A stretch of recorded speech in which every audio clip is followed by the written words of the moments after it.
হবে। আজকে সরকারের সাথে অন্তর্বর্তীকালীন সরকারকে বললো, আপনি মঞ্চে বসুন, আপনি বিপ্লবী সরকার হয়ে উঠুন, আপনি আওয়ামী লীগকে নিষিদ্ধ করুন। পিলখানা হত্যাকাণ্ড থেকে নিয়ে এখন পর্যন্ত সকল খুনিদের বিচারের আওতায় আনুন। এদেশের তৌহিদি জনতা পরিষ্কার ভাষায় বলতে চাই, রাষ্ট্র যদি আওয়ামী লীগকে নিষিদ্ধ করতে ব্যর্থ হয়, রাষ্ট্র যদি আওয়ামী লীগকে বিচারের আওতায় আনতে ব্যর্থ হয়, তাহলে এদেশের তৌহিদি জনতার নেতৃত্বে বাংলাদেশের জনগণ আওয়ামী লীগের বিচার নিশ্চিত করে চলবে ইনশাআল্লাহ। সংগ্রামিত আহত জনতা, আওয়ামী লীগ আমাদেরকে ভারতের গ্রামে শিখিয়েছে, আমরা বাংলাদেশে ভারতের গ্রামে করবো না, আমরা গ্রামী মানব না, গ্রামী মানব না, আগামী বাংলাদেশের কোনো রাষ্ট্রের গ্রামে চলবে না। বাংলাদেশ হলে বাংলাদেশের রাজনীতি করবে, বাংলাদেশে বহিরাগত কোনো রাজনীতি চলবে না। আমরা বাংলাদেশের রাজনীতিবিদদেরকে সহায়তা করবো। সংগ্রামী উপস্থিতি, এবার আপনাদের সামনে আওয়ামী লীগ নিষিদ্ধের লক্ষ্যে বক্তব্য ধারণ করবেন মাওলানা মাহদুর হাসান। সংগ্রামী ছাত্র বন্ধুগণ,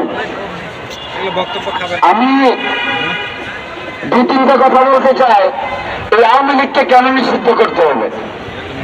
আজকে দেখেন, আমরা দেখেছি এই দলটি যেভাবে সাংবিধানিক অধিকার, বাংলাদেশের মানুষের সাংবিধানিক অধিকার হরণ করেছিল, ঠিক তেমনি ভাবে এদেশের মানুষের উপর হত্যা, খুন এবং কাজের রাজনীতি করে গিয়েছে। অপরাধমূলক করা অত্যাচার তারা তাদের বাকি ছিল না। সংগ্রামী সাথী বন্ধুগণ, ঠিক তেমনি ভাবে তারা গণবিরোধী রাজনীতি করে এদেশে এক প্রকার স্বৈরশাসন প্রতিষ্ঠিত করেছিল। সংগ্রামী সাথী বন্ধুগণ, সর্বশেষ এর স্বীকৃতি দিয়ে গত ৫ দিন জাতিসংঘের বিবৃতি প্রদান করেছে। অতএব যে জাতিসংঘ রয়েছে এই আওয়ামী লীগের নেতৃত্ব এখনই হাসিনার নির্দেশে এই নীতিবিরোধী আন্দোলন সহ এই জুলাই আন্দোলনে হত্যাকাণ্ড হয়েছে, গণহত্যা হয়েছে।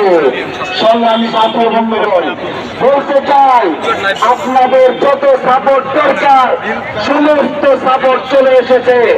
অন্তর্বর্তীকালীন সরকারকে বলতে চাই, অনতিবিলম্বে আওয়ামী লীগকে নিষিদ্ধ করুন। অন্যথায় এদেশের মানুষ আপনাদের তৌহিদি জনতা অন্য সরকার প্রতিনিতে বাধ্য হবে।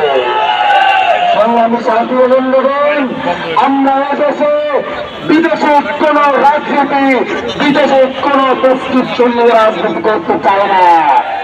আমরা এই অপরাজনীতি ভেবে নিতে চাই। সংগ্রামী সাথী বন্ধুগণ, ইনকিলাব জিন্দাবাদ, মুজিববাদ মুর্দাবাদ। সংগ্রামী উপস্থিতি, সংগ্রামী তাহিদি জনতা, এবার আপনাদের সামনে আওয়ামী লীগ নিষিদ্ধ গুরুত্বপূর্ণ আলোচনা করবেন বাংলাদেশ খেলাফত মজলিসের সাবেক ছাত্র নেতা মোল্লা খালেদ সাইফুল্লাহ।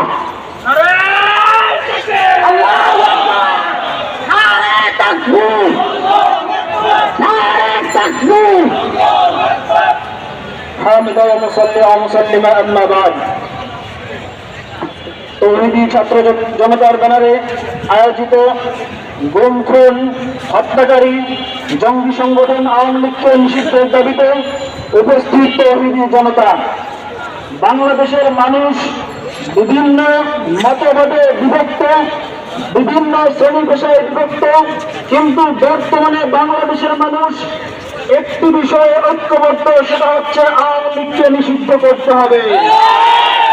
এ বিষয়ে যদি কোন আওয়ামী লীগ থেকে সুবিধা নেওয়া কোন রাজনৈতিক দল তারা আওয়ামী লীগকে নিষিদ্ধের পথে ভেটো তৈরি করেন, তাহলে সেই রাজনৈতিক দলের বিরুদ্ধে বাংলাদেশের জনতা রাজপথে নামতে বাধ্য হবে।